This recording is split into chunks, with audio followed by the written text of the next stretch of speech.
Yo tout le monde, c'est Sus Motoboy, comment vous allez? Ah, ça fait longtemps que j'ai plus filmé. Et comme vous pouvez le voir, il y a un petit changement qui a été fait, vous êtes plus loin. J'aime bien vous avoir proche de moi, mais là peut-être ça va améliorer le truc. Donc bah, comme vous pouvez voir, je vous ai mis vraiment à l'avant de ma moto. Actuellement, ma moto a l'air d'une licorne, mais j'aime bien. D'abord, mon idée c'était de tout faire avec la 360. Maintenant, à voir comment ça filme. Mais maintenant, j'ai aussi commandé une fixation exprès pour mon casque qui est méga compliqué pour pouvoir mettre ensuite une GoPro encore ici et pouvoir vous filmer avec deux caméras différentes. Actuellement, avec la fixation que j'ai mis là, bah, vous allez voir le patch GoPro qu'on colle, quoi. Celui-là, vous allez le voir. Mais normalement, tout le reste qui permet aussi de la monter et tout ça, c'est invisible. Donc ça c'est très cool déjà. Et donc avant, comme je disais, elle était là. Ce qui fait qu'elle était déjà très près de moi. Donc pour me filmer et tout, ça faisait un petit peu renfermé. Et puis il y avait toujours ce truc que si je voulais vous faire la vidéo comme si, en gros, je conduisais, enfin comme si c'était une mentonnière, parce qu'on y arrivait plus ou moins, bah, le guidon il était un peu déformé, quoi. Il était bizarre. Ça faisait plus, en fait, au lieu que le guidon soit comme ça, il était plus comme ça, vers l'extérieur, ce qui est pas du tout logique pour une moto et pour le côté pratique de la chose, mais c'était ça l'idée.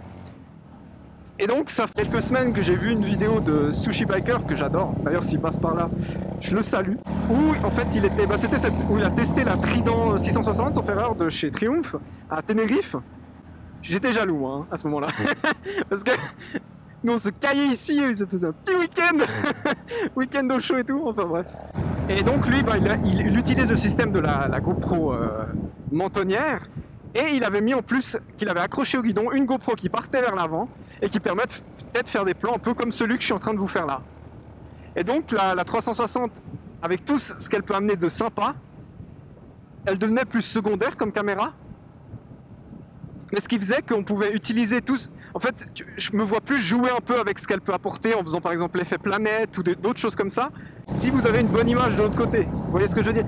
Parce que regarder une vidéo entière avec des effets planète, des effets machin retournés, trucs muches, c'est mon avis, mais à part donner le mal de mer au bout d'un moment, voilà. Et puis de l'autre côté, il est vrai que la 360, ça demande énormément de travail.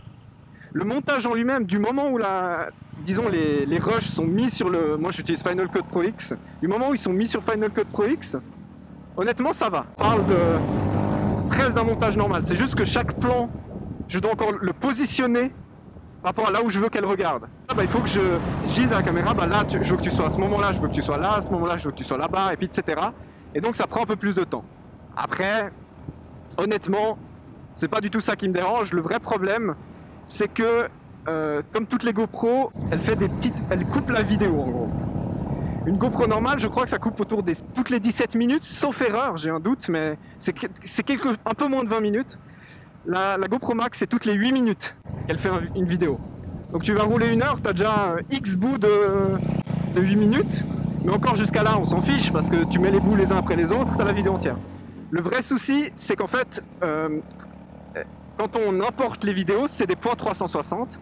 Et les points 360, ils sont, en fait, en tout cas Final Cut Pro X ne sait pas les lire. Enfin, il arrive à les lire, mais disons que c'est pas une image comme on la veut. Ça donne pas la belle image. Elle est déformée, elle est, voilà. Je vous mettrai peut-être un tout petit extrait où l'image elle est pas modifiée, parce que bah, c'est absolument pas agréable à regarder. C'est moche, quoi. Y a rien à en tirer. Enfin bref. Donc ça veut dire que maintenant, chaque bout de 8 minutes, je dois le faire passer dans un logiciel de GoPro qui va en gros, je crois que ça s'appelle assembler. Je sais plus le terme exact, je vous le mettrai. Mais en gros, voilà. Et moi je travaille sur un MacBook Pro. Je fais mes montages. Et donc, pour assembler, je dois les faire passer dans ce logiciel. Et chaque assemblage me prend, j'avais calculé je crois 27 minutes. Donc un bout vraiment de 8 minutes, pas un plus court mais un bout de 8 minutes. Il faut que mon ordinateur tourne à fond la caisse sans que je fasse rien à côté dessus. Et c'est tout ça. Et donc quand je fais des balades de plusieurs heures, et ben après c'est plusieurs heures à coup de 8 minutes qui ont besoin de 27 minutes à faire la transformation.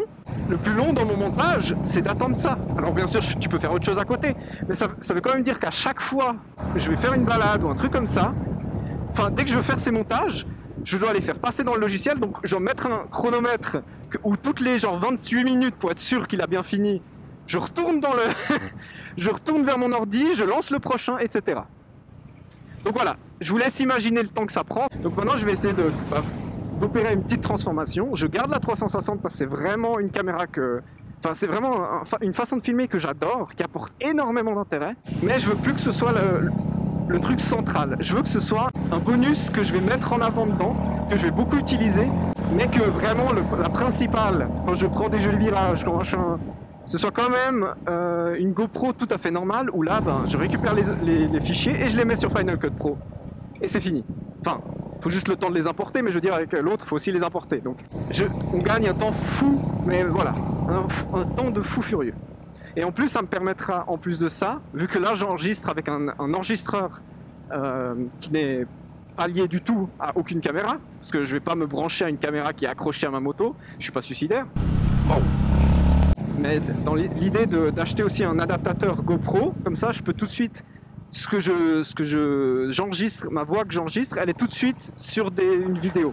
Donc voilà, je vous fais cette petite vidéo qui est pas spécialement marrante. Peut-être qu'il va encore se passer des trucs, mais disons que je vais la sortir avec ce que j'aurais juste filmé aujourd'hui, juste pour vous dire un peu, déjà, voilà, vous expliquer un peu ma façon de voir les choses. Aussi, s'il y en a parmi vous qui sont aussi intéressés par filmer avec une 360.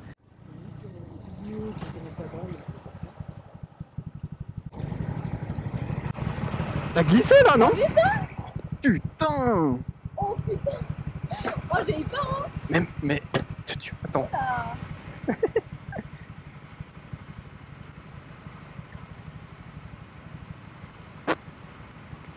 Putain, j'ai... Oh! Oh j'ai eu peur hein! Ça faisait méga maîtrisé, mais... Je sais pas si ça glisse ce truc. Ouais bah ouais. Faut arrêter de mettre tout le temps plein gaz, c'est dangereux.